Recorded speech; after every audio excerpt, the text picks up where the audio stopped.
لک الحمد یا اللہ الصلاۃ والسلام علیک یا رسول اللہ اما بعد۔ سلسلہ ہے ناظرین کی طرف سے پوچھے گئے سوالوں کے جواب پیش کرنے کا۔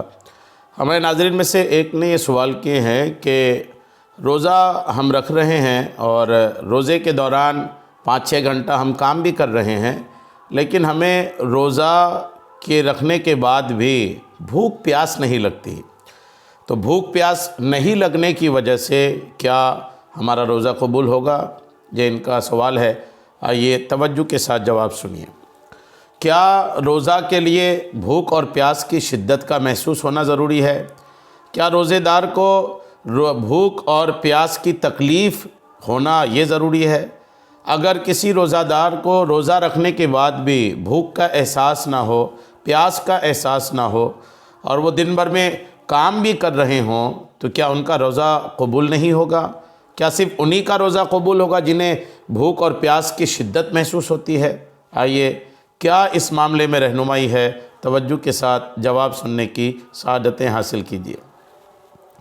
پہلے تو یاد رکھیے گا کہ روزہ کہتے کس کو ہیں، روزہ ہے کیا شریعت کی نظر میں؟ آئیے توجہ کے ساتھ سنیے۔ روزہ کو علماء کرام نے 3 حصوں میں یا 3 طبقے کا روزہ کہا ہے۔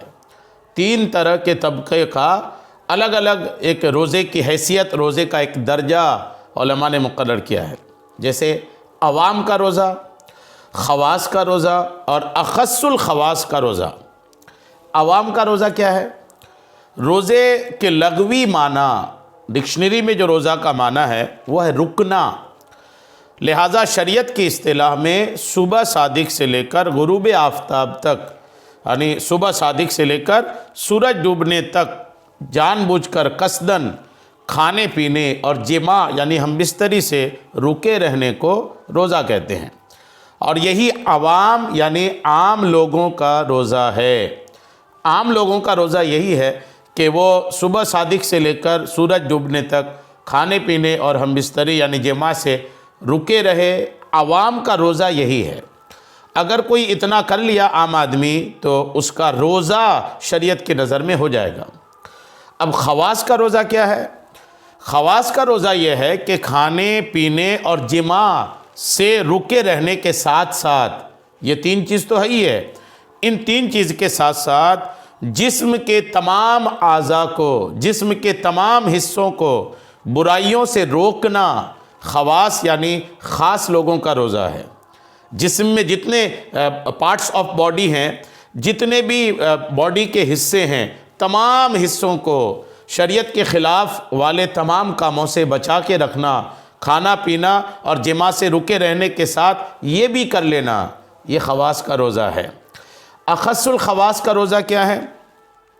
اپنے آپ کو تمام تر امور سے روک کر صرف اور صرف اللہ عز و جل کی طرف متوجہ ہونا، اپنی توجہ تمام چیزوں سے روک کر صرف اپنے رب کی طرف ہی کر کے رکھنا، کھانا پینا جماع کے رکنے ساتھ اپنے تمام اعضاء کو گناہوں سے روکنے کے ساتھ ساتھ تمام چیزیں چھوڑ کر کے پورا وقت اپنے آپ کو اپنے رب کی طرف متوجہ کر کے ہی رکھنا، یہ اخص الخواص کا روزہ ہے۔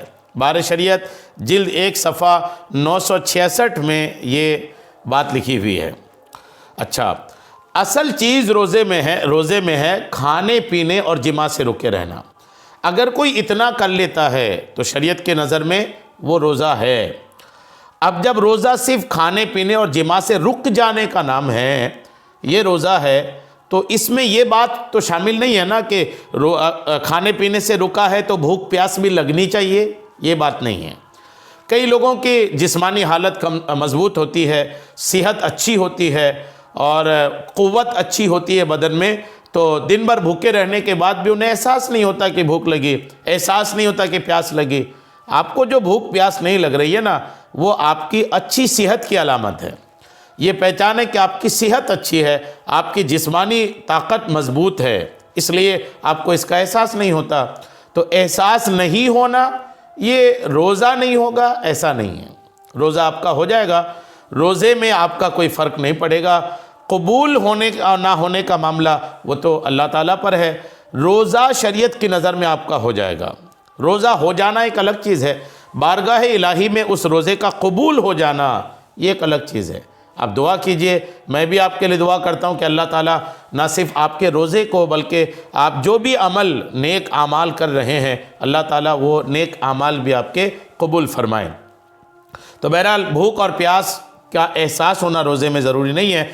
اگر کوئی اور بھی اس طرح کا معاملہ ہوتا ہے کہ اگر روزہ رکھ رہا ہے لیکن اس میں کھانے پینے سے رکے رہنے کے بعد بھی بھوک پیاس کا احساس نہیں ہوتا تو اس سے روزے میں فرق نہیں پڑتا، روزہ ہو جاتا ہے۔ امید ہے بات آپ کو سمجھ میں آ گئی ہوگی۔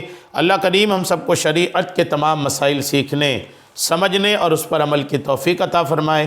آمین بجاہ النبی الامین صلی اللہ تعالی علیہ وسلم۔